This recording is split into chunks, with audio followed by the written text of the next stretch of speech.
Hello everyone, Durvaren here from the Filthy Peasants, and today I think we're all feeling like we're finally awake. Because today we're talking about Microsoft's latest acquisition. That's right, we're talking about Bethesda. In a deal reportedly worth about $7.5 billion, Microsoft has purchased ZeniMax and all of the gaming studios under their publishing umbrella.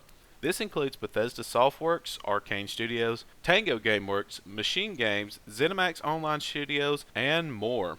In the coming months, we can see the massive assortment of games under these studios come to Game Pass, adding tremendous value to the already fantastic service. That is where the real value of the acquisition comes from. While the debate around whether Microsoft will make future Bethesda titles Xbox exclusives is raging online, we know for sure that upcoming titles will be on Game Pass day one. We have already seen the first game make its way to Game Pass in Doom Eternal. It will be joining Game Pass October 1st for everyone to dive into. I'm a good chunk of the way through the game on my Xbox One, and it's a damn good title and a damn good Doom game, and I cannot wait to get more Bethesda titles on Game Pass. As a lifelong fan of Bethesda, I gotta say this is definitely the biggest win for Microsoft in this deal. If you pair that with a console generation starting at $299 with the Xbox Series S, if nothing else, Microsoft will see tons of the Series S consoles picked up by fans just for Game Pass and the opportunity to play upcoming Bethesda titles without paying full price. Speaking of exclusives, Microsoft now owns two games, Deathloop from Arcane and Ghostwire Tokyo from Tango Gameworks, that will be timed exclusives for the PS5. Head of Xbox Phil Spencer has already announced that Xbox will honor the original deal, but we can expect these titles to come to Game Pass day one as soon as their timed exclusivity runs out. We already know what Bethesda has in the works with Starfield and Elder Scrolls 6 on the way. We've only yet to see a teaser trailer from both of them presented at the Bethesda E3 showcase in 2018, but it's hard not to get hype for a sci-fi Bethesda game, and there's no stopping the hype train for the next Elder Scrolls. What really hasn't sunk in for me yet is that both of these titles are coming day one to Xbox through Game Pass whenever they get around to being released.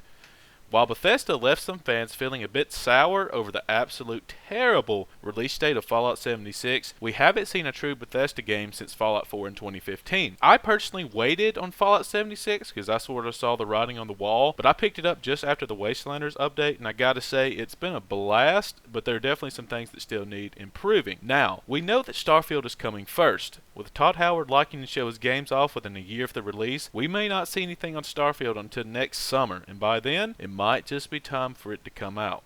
There's been a lot of talk online since Fallout 76 that Bethesda is no longer the marquee studio it once was, but for me, there is zero evidence that this is actually the case. While I'd agree that Fallout 4 had streamlined too many features and taken out more traditional RPG mechanics than I would like, such as more skill checks and a greater emphasis on the skills and where you allocate them, it was still an excellent game. I think a general consensus is formed that it was a good game, but maybe not the best Fallout game. I believe that Starfield will do just like everyone thinks it will and blow people's minds. Sort of thinking along these lines, you could definitely make an argument that Starfield is exactly what Bethesda needs, something fresh. Pete Hines and Todd Howard both have made comments stating that they aren't just the guys that make Fallout and Elder Scrolls games, and I think they're out to prove it with Starfield. During the recent Xbox podcast with Major Nelson, Todd Howard stated that the often lauded Creation Engine has received its biggest overhaul since Morrowind. I personally never felt as offended as some commentators have that they were reusing the same engine, because it's my understanding that these engines are very fluid, made to be malleable, and while they haven't given Creation new numbers like Unreal, it has went through the same overhauls as any other engine. I just hope that Starfield really does scratch the itch whenever it comes out, because I gotta say, I'm getting a bit antsy without a new Elder Scrolls. I remember picking up Oblivion as a kid and then finally beating it, and time just seemed to drag until Skyrim's release. A 6-year-long wait. The time between Skyrim and now has reached 9 years, and it looks like we could be waiting 3 to 5 more before we even hear anything new on Elder Scrolls 6. So I just hope that they get Starfield right to stop all this talk of Bethesda being out of their prime and get people excited about the new Elder Scrolls. As to what Xbox is going to do about exclusivity, Phil Spencer said that games will be made exclusive on a case-by-case basis, and that set the internet on fire. I personally believe that you don't spend $7.5 billion on a publisher if you didn't plan on keeping some exclusives for Xbox. If I were to guess, Starfield and Elder Scrolls are a lock for exclusivity. They're going to want them to drive sales of the Xbox Series whatevers and keep the party going. If anything, we may see titles from Arcane and maybe even ID open up to PlayStation, but by the time Starfield releases, we'll be nearing the end of the beginning of this generation and the race to get that early lead will be downright filthy, and Starfield exclusivity will be the edge Xbox will want. Another thing that pushes me to believe there will be exclusive titles is my firm belief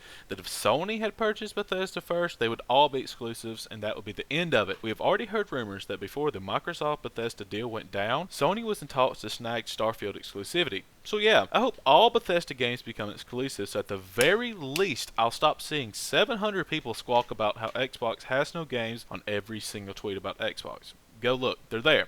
Always, every single time. Usually they get ratioed pretty hard, but they're there. Just go take a look. That's all we have for you guys today. I'd like to thank you for watching, and if you like what you saw, feel free to hit that like and subscribe button to keep up with the Filthy Peasants, and keep getting all the great content we have coming to you guys. We're planning on making the Crusader Kings 3 videos a weekly series, but we have a lot of other great content coming, and more gameplay series, and more. And if you like cooking, you're going to like what we have in the oven, especially if you're a fan of sweet rolls. This has been Durvaren, bringing you the latest news. Thanks again for watching.